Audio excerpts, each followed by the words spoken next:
Hi there, welcome back to True Gooner. And in this video here, we're back with another Hangout and we're going to be talking about the Southampton and PSG games. And tonight we're joined with a new member, Ruben. How are you, Ruben? I'm good, thanks. Are you excited for your first show? Yeah, it's gonna be really good. Love talk about Arsenal, so yeah, it'll be really fun. Oh, fantastic. So, obviously, the last two games have been, oh, I'll say, heart attack games. The Southampton and the PSG games have both been kind of get out of jail games. So, we'll start with the Southampton game. Oh, Ruben, that was a hard game, wasn't it? Oh yeah, definitely. It was a really tough game to watch. It was all over the place. The first half was absolutely appalling, in my opinion, on Arsenal's behalf. Southampton were dominating us down on the right hand side with Dusan Tadic. He was running riot on Nacho Monreal, which also happened in the first 44 seconds of the PSG game. But I think the second half of the Southampton game really showed what we could do. We were the much better side, and I think we did deserve to win in the end. But the way that we won, it was just by the skin of our teeth. Yeah, because I have to say we kind of got lucky there because also remember the build up to the penalty, Giroud was actually on the floor for a bit. So the ref could have easily stopped play and he didn't. So Yeah, I kind of thought he got away with one there, didn't he? yeah, he did 100%. But I think it's a bit risky for Fonte to hold a shirt in the box, and he's gone to ground. It's a penalty in my eyes, but it was a bit controversial. Oh yeah, I think it's this new shirt pulling rule which they're trying to get over because for me it was about 50-50, but I'll take the penalty if that Yeah, wins us the game. You'll definitely take that yeah. any day. And what about Lauren Koscielny? How good was that goal? It was a great goal. It was nice to see a bit of athleticism in him. I remember watching one of my first Arsenal games in 2012, 2013 against Napoli, and he scored a bicycle kick, the first goal I watched ever Arsenal score live, and he's got that athleticism in him for a Yeah. centre back. It's unreal. Oh yeah, he did that. That was in the Emirates Cup when Yeah, yeah. yeah, Yeah, he is actually pretty good at doing those kinds of stuff. And against Newcastle, when we got the goal to win us the game and get us fourth, he did. And yeah. Wenger the other day described him as one of the best centre backs in Europe in the Prem. Do you agree with that? 100%. I think that the qualities that he has really does suit the style of football in the Premier League. The passing on the floor, getting the ball moving, and with the pace to deal with the strikers in the Premier League that are quite quick, like your Jamie Vardy's, that are going to be running riot, running straight at the defenders. To have someone that's very quick in Koscielny is a real lifesaver to have at the back. Yeah, definitely. And do you think now we've got this Mustafi who's come in and he's done an okay job so far. He looked all right against Southampton, but Mm. against PSG he was a bit Mm. iffy. But of course, it's his second game, his first Champions League game for Arsenal. So of course it's going to be nerves. But do you think that could form a good partnership for once? Because Yeah. obviously we've tried it with Koscielny and Mertesacker. It worked for a while, but in the end, it kind of died off. So Mustafi's kind of. Do you reckon it could work? I think the partnership they'll have will be very strong because there's their playing styles are very similar. They're both very quick. They like to play passes. Mustafi had the most amount of passes completed in the Premier League in his first ever game for Arsenal against Southampton, which was very good. And him going out on the right hand side, that run that he did against Southampton, going down the right and whipping the ball in, so it shows that he is willing to get up and he's also a rock at the back. Yeah, definitely. Yeah, you make some very good points there. And another new debutant that started against Southampton was Lucas Perez. Now, I would admit he did look a bit, he didn't look up to it, but it is only his first game, so we won't judge him. What do you think? Do you think he'll turn out to be a good striker? What do you think he can bring differently to this Arsenal team? I Ruben? think I think that with Giroud we've had in recent years, he's just been the target man in the box, which in some games we do need that, and towards the end of games it's always good to have an outlet in the box. But at the start of games, it's nice to have someone that you can play in behind that's got that pace, that can, he's got an eye for goal and he's really good at shooting. So having someone like Lucas Perez to be playing up front, pairing with Mesut Ozil, Santi Cazorla, Granit Xhaka. I think he'll do really, really well at the club. Yeah, I hope so, because obviously he will offer something different, and also he will offer more competition. And usually, most people said when Giroud is got under pressure, got competition, he usually thrives better. But he's never really, I felt, been under that much pressure. Of course, we have a lot of Theo Walker, who isn't really a target man. Danny Welbeck, who's A, always injured, and B, usually best on the flanks. So, and Sonogo, who just nowhere. But so, do you think now we got this Perez that this will really thrive him, that he will have serious pressure, because he's never really had it before? Do you reckon it could help Giroud as well? Yeah, Giroud, as you just said, Giroud does really well under pressure. He steps up to the plate, he performs, he gets those goals. I saw against Southampton, Perez did look like he had a real eye for goal. Some of the chances that were just cut out by Fonte, that was really just good defending, but he was there and he was ready, willing to get the ball, just like Giroud, in those spaces, ready to get the play going, coming out, giving himself as an option. I think those two will do really well. I know they'll be playing different times, but I think that them playing will get loads and loads of goals this season. So, yeah, I can see that too, and I really, of course, hope you're right there. Okay, so that's the Southampton game, and obviously PSG yesterday, and oh man, what I need to talk about first is that lineup, because when I saw that lineup, I was appalled, because we saw what he did last season when he played with us at Zagreb and Olympiacos, when he was changing the goalkeeper and changing the striking option. Do you really think Wenger actually takes his competition seriously? It's a bit hard to say, because he does take it seriously, but then some of the decisions for the team lineup, as you've just said, like against Olympiacos with the goalkeeping decision, and even last night, although Ospina did prove us wrong, playing Ospina over Cech. I hope that if we do get through to into the last 16 and we do win this group or come second, I hope that he does take the competition way more serious than he is at the moment, playing the likes of Cech and playing the first team in the last 16 to hopefully try and get as far as we can. So I see that in the group stages sometimes he does make some iffy decisions, but you know, hopefully in the last 16 he'll real step it up and get our first team out playing. Yeah, because definitely. And the thing is that we want to top this group, and I wouldn't mind if it was match day 6 and we'd already qualified and he did this, and then we went out and not got a result. Then I can't moan, but I just don't understand why he's doing it in match day 1. I just don't expect that in match day. And also, this is the hardest group. No, not the hardest group, the hardest team in the group, PSG, especially away from home. So, of course, that's always going to be a difficult game. So, I definitely don't understand why he did that. But fair play, Ospina had a great game. My man of the match was yours. Yeah, definitely, 100%. The saves about Cavani could have got about 5 or 6 goals himself, but Ospina, especially the save that Cavani tried to take it round Ospina got down and he swooped it away from Cavani's feet. I think Ospina really kept us in that game then. Definitely.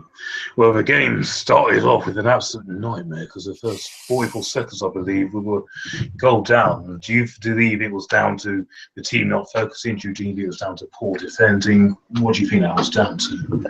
I think that to get into a football match, it does take a few minutes to settle in, get into the game, and for everyone to find their positions and start playing. So I think they really catched us on our heels. I don't think we were focusing. The shoddy defending, Skriniar, Mustafi, and Monreal. What they were doing, I will never know. Serge Aurier, how's he been allowed to get down that right-hand flank? Oxlade-Chamberlain's been known not to get up and down and not help his defend. To help defend. So for Serge Aurier to get up and to absolutely tear Monreal a new one, and just absolutely get past him just so easily, and then for Cavani just to get a glancing header, and why isn't Mustafi fighting for that ball, getting right in front of Cavani, getting up in his backside and trying to clear that ball out? It's I don't know what was going on there. No, me neither. I don't think any of us were. It was just a mess up. But fair play to the boys. The boys did show some character, especially throughout the second half. I thought we finished that second half as a better team, would you say? Do you think we were a better team second half? Oh, second half we were a completely different team. I don't know what Wenger said at the half time at the Southampton game and at the PSG game, but both times he's just come out.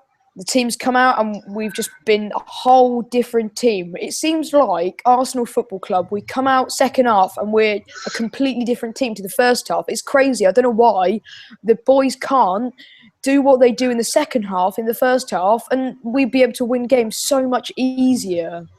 Definitely. However, that wasn't the case against Liverpool. We were a better team first half and second half. So the team has to get focused for a full 90 minutes. That's what I have to say. Yeah. Because if not, you might as well give them half their wages if they're only going to turn up for second half or first half. So that's what someone tweeted me the other time, and I was like, I have to agree. Yeah. Now I've got also some. Also, it's not just the goalkeeping that got changed. Now, Granit Xhaka. Obviously, I've been moaning about this all time. Why the last two games he's been on the bench, and I just don't understand it. Like you said earlier, our sports speaking to you earlier, he played brilliantly against Leicester and in the Euros and against Watford. He was brilliant. So he got on the bench against Southampton, and he puts it on the bench again last night. I'm saying, what is the point? Why did we sign these people if he's not better than what we've got? Why? Because just doesn't get it. What do you think is going on there, Ruben? We've spent 30-odd million on a player that should be our midfield pivot with Coquelin, with Cazorla, with El Nene.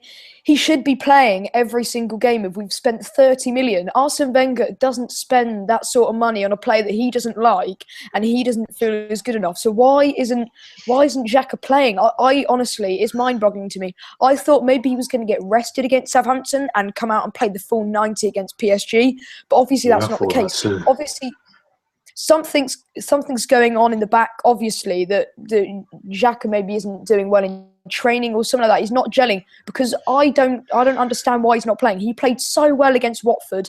He showed his world class abilities in the Euros against Leicester, against Watford. The passes that he's made, his vision. He could turn out to be one of the players, the signings of the season. Above Pogba. But I don't get why he's not playing. He can't show why he's a world-class player, and he should get that full 90, playing every game, day in, day out at Arsenal Football Club. But he's not playing. He can't prove himself. It's crazy in my eyes.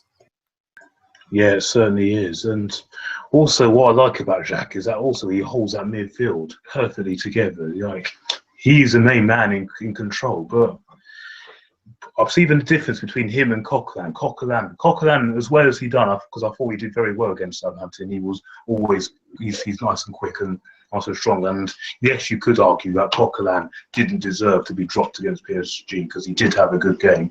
But what I noticed is the difference between Xhaka and Coquelin is Xhaka actually holds the midfield together, while Coquelin just runs back and forward. Coquelin likes to feel more involved in the game. Do you feel that? Yeah, Coquelin is a more dominating. He's a ball winner in the central defensive midfield position. But I think that Granit Xhaka, he's got that ability to, as you say, control the midfield. He can slow down the tempo of the play. He can speed it up. He can get balls up. He can play it, as we've seen against Watford, some of the passes that he was making to Alexis Sanchez, to Theo Walcott. They were great balls. It reminded me of Manuel Petit. So some of the balls that he was playing, the style that he was playing, he was world class. And I don't get why Coquelin is playing over him. I know Coquelin's a ball winner, as I just said, but Coquelin, he's had a lot of time to get into the team, but he doesn't seem to fit into the style of play as well as Xhaka, in my eyes. Definitely, I totally agree with you. You made some great points there. And now, obviously, another thing that Wenger did against last night, is we had no recognised striker, and we were playing Sanchez down the middle. Now we could tell when we played the likes of Leicester and Liverpool, it just wasn't working because Sanchez isn't tall enough to be a target man, and he's more of a player that's much better on the flanks because he likes to get more involved in the game. Like when you saw last night when he actually changed it and put Giroud on, and when he got back on the flank, Sanchez, it was a different. Look at the impact it made. So why? And I wouldn't mind if we didn't have Giroud or Perez, but we had them both on the bench. So surely that didn't make any sense. What did you make of that move, Ruben? Yeah, I think that, as you just said, when Sanchez and Iwobi, when they both came on and they were on the flanks, and then Giroud came on up top as the target man, it was a completely different game. It was perfect football that we were playing towards the end of the game. Iwobi and Sanchez completely changed the complexion of the game. Iwobi, after Alexis Sanchez's goal, Iwobi could have gone and made it 2-1. It wasn't to be. We could have nicked 3 points there in Paris. Wasn't to be. But Alexis Sanchez, he's so much better on the left, playing up front. You need. I'd say, you need someone that is willing to get in there, is a physical presence maybe, and, is willing to kind of make runs in behind. But Alexis Sanchez, he likes to go towards the ball. He likes to help, support, and trying to get on the ball, doing his skills and try and get a great play instead of like trying to make runs for play. Yeah, definitely. Absolutely. 100% agreed. Now we'll get on to another talking point of the game. Obviously, Giroud. Now, he was doing very well until the end, and then he decided to be stupid again. The thing with Giroud, he does this too often because he did this last year against Zagreb, and that actually cost us that game because I felt that game, if we kept 11 men on the pitch, we would have definitely not have lost the game or if not gone and won. And he did that also against QPR, but luckily that didn't cost us the game because QPR weren't good at that time. So do you think Giroud just needs to calm down a bit and needs to just... Yeah, I think that his aggression sometimes can get the better of him. He is a physical presence, and definitely. Of course, in the Premier League nowadays, you get people that fall over for fun, try and pull free kicks and try and pull yellow cards. And if he's just being his presence, he can't do anything about it. If people are falling like over around him, then he's going to get annoyed, frustrated, and he is going to, just like he did with Verratti, he's going to go up and he's going to have a word with them. And sometimes the aggression does get the better of him, and unfortunately, he's been sent off way too many times in his Arsenal career.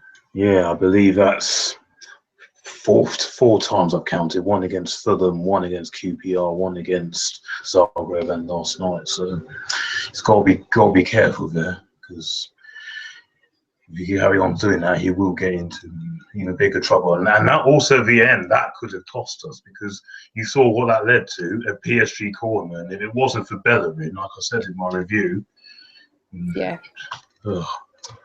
So, but lucky enough that did it because lucky enough it happened so late in the game. That's what I was saying. Yeah. Yeah. So that's another point. And also now we need to question Oxlade-Chamberlain and Walcott because I have to say the last two games I don't want to lay into them because I feel they've both been used as a bit of a scapegoat, particularly Theo Walcott. And what you make of their performances, I just don't think they've been up to scratch recently. Well, I didn't think Walcott did that bad against Southampton, but it's still not enough. Yeah. For someone like Walcott, who's been at the club for 10 years, and almost 10 years, and he's been he's been in and around the club, and he should be doing a lot better. Everyone's saying this is going to be his season. This year's going to be his season. And it just never comes. See, everyone keeps on expecting this year it's going to be his season, but it never ever comes. And Oxlade-Chamberlain, although he's still young and he still can do well, it's just at the moment he's not progressing. He's doing the same every single year. He's whipping balls in way too heavy. He's not getting back doing his defensive duties. I don't know what more. He's been at the club for for a good amount of time now, and he just isn't seeming to being improving. Like, if anything, when we first bought him, he was a better player than he is now.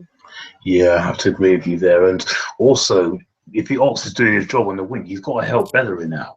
He wasn't helping him out. I didn't feel he was helping him Yeah. out. Surely he's got to. So, yeah, obviously that's a concern, but hopefully he'll improve. So, obviously, he got a point against PSG. Do you say it's a good point, or do you say it's points dropped? Because I'm think kind of on the fence.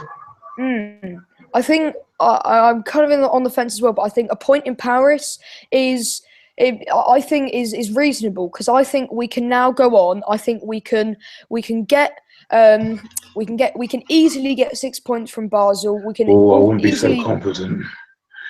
I'm telling you now, Basel's a hard team. What worries me? Go on, finish off what you need to say then. Yeah. I do think we can easily, maybe not easily, but I think we can win the rest of our games. I think all of our next games, they are winnable. I don't think that Arsenal Football Club should lose any of these games. You see, we do lose against Dynamo Zagreb. We do lose against Olympiacos. We do lose against, say, Monaco. But I think that if Arsene Wenger takes it a bit more seriously and we can step up to the plate, I think we could win all of our next games. Definitely. I definitely agree with you that we can. But what he cannot keep doing, if we're going to do this and top the group, is he cannot keep messing around with the team like that.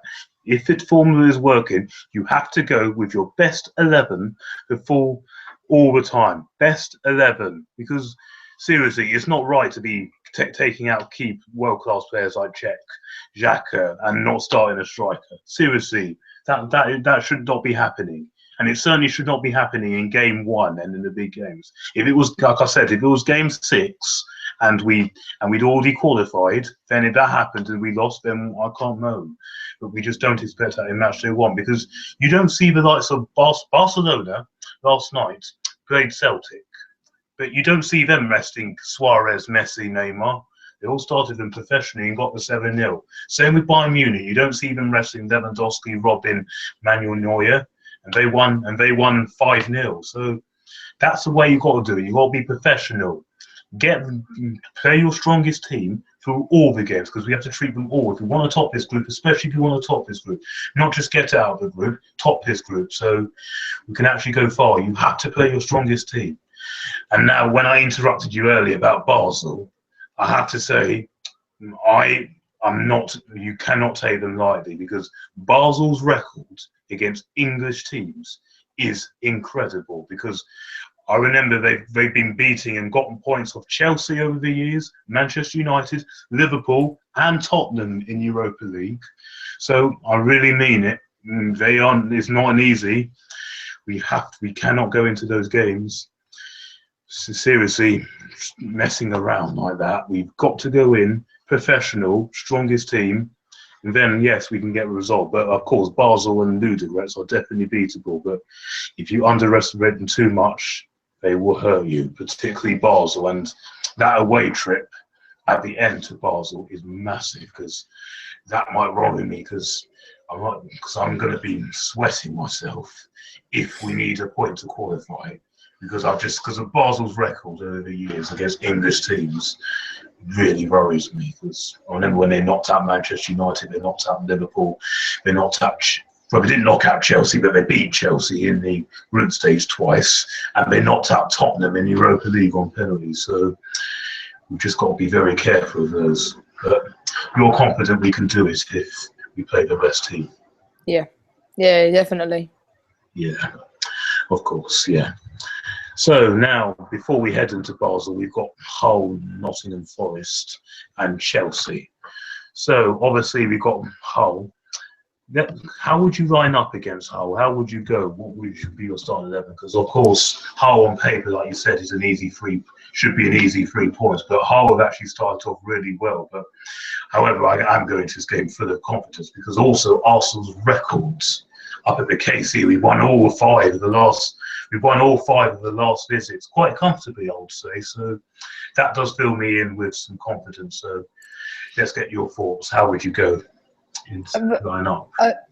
I'd probably line up with Petr Cech in goal, Mustafi, Koscielny at centre back. I'd put Bellerin and Monreal at left back. I'd have the midfield pivot as Granit Xhaka and Santi Cazorla. He better start, Xhaka. I think better. he better start. I'd put Özil centre attacking mid. I'd probably put Iwobi on the right and Sanchez on the left, and then probably put Giroud up front. Oh, so that's a very good team in interest reception. So you'll give Giroud the nod over Perez.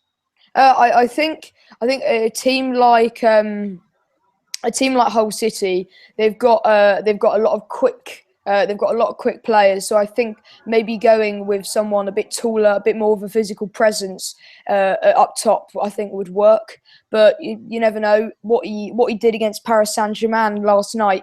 Maybe Arsene Wenger might decide to play Lucas Perez over him. I don't know. Yeah. So yeah, I'll pretty much agree with that lineup. And obviously, do you think we can get the 3 points there? Of course. I think I don't want to say that we will definitely easily get the 3 points because it's the Premier League. You know, anything can happen. Hull City, they're one place behind us. They're in 7th. So, you know, I could walk into the KC Stadium and I think we will win. I could probably say maybe 2 or 3-0, but you know, you never know what can happen. Hull might turn out on the day. They might do what they did against Leicester, and they might go and beat the current champion. So you never know. Definitely, I definitely agree with you there. Of course, this is also why I think it's vital you play your strongest team, because these Premier League teams are no longer mugs that they used to be. Every game, I would say, is a hard game because obviously Premier League's now a lot more competitive, especially at the top end of the table. So these, if you really want to be up there this season, these are the games you have to be taking 3 points. And then we got Nottingham Forest, and then we got the big one against Chelsea. So Chelsea have obviously started the season very strong with, I think it's 3 wins and a draw. I think it is, yeah. So, do you think this time we've actually got a chance of beating Chelsea? Obviously, it's always going to be. Yeah. It's always going to be a tough game against our rivals in London. I think that them getting Conte as their new manager is going to be is already proving to be a very, very good move for Chelsea. He's done superbly for Chelsea this season. I think that maybe we could put up a good fight against them. I think we probably could win or draw. I think a draw would be respectable against Chelsea, seeing that how well they're doing so far in the season. But I think maybe, hopefully, it's not one of the heart attack 3 points again, but hopefully we can beat them. Yeah, because I really do not want a loss against them this time. I really do not. I can't take losing to them. I hate it. So we've got. So yeah, but I do definitely think we have the team to do it, and it's also a mentality problem as well, that the players have to go in firing and believing that they can do it. Then, of course, we can. Before we head into our next game, Basel, which, of course, everyone knows my views on it, which obviously will be all right. And that's all I can say. We'll be all right. Okay, there was one other thing I wanted to say. It was stuck in my head. What was it? I was going to have a winter. What was I going to say? We've been helped. Oh, yes, right. Ruben, so you're from Bournemouth, aren't you? Yeah, I am. Yes, definitely. So, now, the one thing that I am very upset about, but I'm also could understand why it's happened, is Jack Wilshere heading out on loan to Bournemouth. Ruben, do you think this is a good move for him, or do you think it's the wrong decision by Wenger? What do you think about that? I think it could go either way for Jack Wilshere. If he does really, really well at the club, at Bournemouth, I think that he can come in and maybe really, really challenge and seriously challenge for a midfield starting spot in the team. However, if the loan move gets drafted with injuries, or he doesn't play, or he doesn't do well, then I think that's probably the end of Jack Wilshere's career at Arsenal, unfortunately, because I think that he is a club captain. He's a great guy.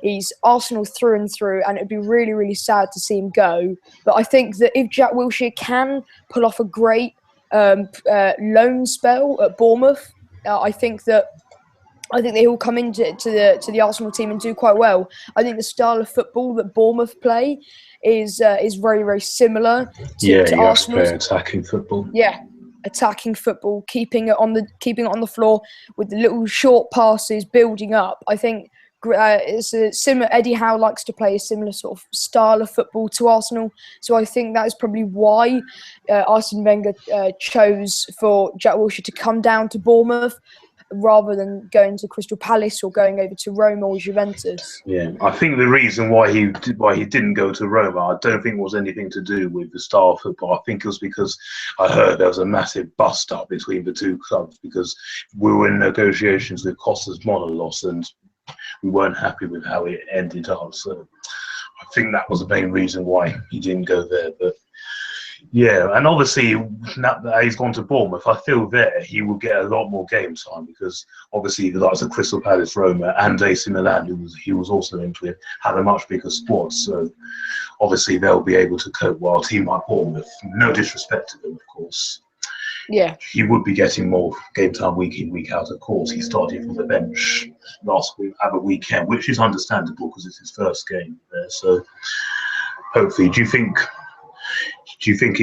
that was the right move to send him to Bournemouth or instead of Roma? I think Bournemouth is the right move for him, because it suits his style of football more. So he can learn, progress into that style of football, and come back to Arsenal and keep on playing that style of football. As you said, the squad depth that some of the other clubs that he was linked with were a lot deeper than Bournemouth. And Jack Wilshere, although didn't start against West Bromwich Albion, he did come off the bench, and about 10 minutes later, Bournemouth go and score. So I don't know whether that's a coincidence or not, but he was a real part. As soon as he came off the bench, he was a real part of Bournemouth's team. And I think if he keeps up those performances, he'll earn his first team spot, and he can play unless he gets reigned with injuries. I think that he can play week in, week out for Bournemouth, and he can get some good minutes under his belt. Of course he can. I totally agree with you there, and I also feel, I just really hope he does come back, because he's such a great player and has great passion for the club as well. And also we need long-term replacement for Cazorla, for the likes of Cazorla, because Cazorla is in his, I believe he's like 32 now, so I believe he's only probably got 1 or probably 2 more years left. You can't have that long left, and Wilshere will obviously be the perfect replacement for him, because he's a similar type of player. Like, he's very creative and likes to get more involved in the game and gets in there. Yeah. Do you agree with that? Yeah, definitely. I think that he'll be if he does well at Bournemouth and proves his quality, I think he'll be a great Replacement for Cazorla. I think Granit Xhaka has also got some of the attributes of Cazorla, but he doesn't have that sort of quickness, the quick feet to be able to get in and out of players as quick as possible, and kind of playing it round the corner, really creating chances. I think Xhaka is more of the person to pick passes long. So I think Jack Wilshere, it'll be a great replacement for Cazorla. He shows his quick feet and his nice passing against Norwich, the goal of the season 2 years ago. Oh yeah, that goal of the season, great goal, great build-up play to the goal, tiki-taka, playing it around the corner, great passes from the team. So I think that does show the quality that Jack Wilshere has. But unfortunately, at his time at Arsenal so far, he hasn't been able to showcase that for a whole season, unfortunately. No, unfortunately not. I do feel a bit sorry for him, but hopefully this is the time when he really, really turns and changes and then comes back to Arsenal a lot stronger. Okay, So just before we wrap it up, I haven't actually done a hangout since the Leicester game, and during the Leicester game, the transfer window was still open. So I didn't manage to get many people's thoughts on what they thought of the transfer window and how Arsenal can do this season. So, Ruben, let's have your thoughts. Did you think it was a successful transfer window? And from that, what do you think we could do this season? Do you think we can challenge? Do you think we'll be thereabouts? What's your thoughts? I think that this season's transfer window was probably one of the best that we've ever had as a club in recent years. I think the signings that we needed, probably maybe last summer transfer window, I think were brought in. That midfield pivot of Granit Xhaka, the experienced centre-back, although he's only 24 years old, the experienced Mustafi, with also the up-and-coming star, Rob Holding. I think he was a great signing. And what Arsene Wenger said to the press was I think was class. Him saying that Rob Holding can't be good because he only cost a couple million. You know, he's obviously not good. He's not John Stones because he didn't cost 50 million. He can't be good. So I think, you know, Arsene Wenger really showing there that he's found a real hidden gem there. And I think him. Yeah. Can I just pause you there for once? Can I just pause you there for 1 second?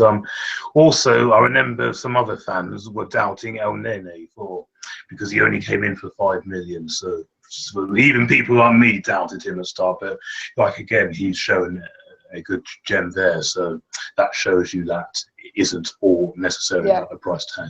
Okay, carry on. What you going And also Lucas Perez, him signing from Deportivo, you know, for him to score 17 goals, in no disrespect to Deportivo, but not the greatest side in the Liga BBVA. For him to score 17 goals with not the likes of Mesut Ozil, Alexis Sanchez behind him, feeding him the balls and the assists, I think that he can do well. Hopefully he can score and do well for the club. If he doesn't, then obviously we can move him on. But I'd love to see him do really well and him really challenge Giroud. Definitely, of course. Definitely. Of course, we'd love to see him do well because we bought him, so he has to offer something different. So finally, what can we do this season? Do you think we can challenge? Do you think we'll be thereabouts? What can we do? Do you think we could win anything? I think that maybe the FA Cup is another possibility. I think that we should probably try and treat that a bit more seriously than we did last year. I know that we have disregarding last year, you won it 2 years in a row, so it's a nice trophy to win, but it's not quite the Premier League. I think that, you know, I'd love to win the Premier League. But with the signings that Manchester United and that Manchester City have brought in, honestly, at the bottom of my heart, I don't think that we'll win the Premier League. I think we can come second or maybe third, but I don't think we can win the Premier League. Obviously, I'd love Arsenal Football Club to win the Premier League. It'd be, you know, a great day. But I don't think this season's the season. You know, the signings like John Stones, Paul Pogba to both the Manchester clubs, I think it's going to be too much. And Zlatan Ibrahimovic as well. Yes, definitely. Yeah, that is definitely a worry. And also, how far do you think we can go in Europe? Do you think we can actually go on and do something, or do you think it'll be last 16 again? How far do you think? I think we can. I hope that we top the group. I think it's possible, easily possible for us to top the group. I think we can get, you know, obviously a team that comes second in another group, and I hope that we could probably beat that team. And I think maybe the quarterfinals. If we got to the quarterfinals and maybe pushing it got to the semi-finals, that would be awesome. I think that maybe we'll get to the quarterfinals if we top the group. If we come second in the group then and we pull like a bind like we did last year, a couple of seasons back at Barcelona, then I don't think won't go much further than the last 16. All right. So we heard it here first. So please, it's very important we have to top the group. All right. So I think we'll wrap it up there. So thanks ever so much, Ruby, for joining me. Have you found the show tonight? You enjoyed it?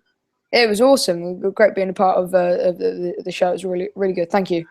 Excellent. No worries. And obviously, guys, if you enjoyed the video, please give it a like. Leave your comments below what you thought of the video or what you thought of the comments. If you've got anything different, if you've got any other arguments against us, leave it all in the comments below. If you haven't subscribed to this channel, please do. And I'll be speaking to you all very soon. And come on, you Reds.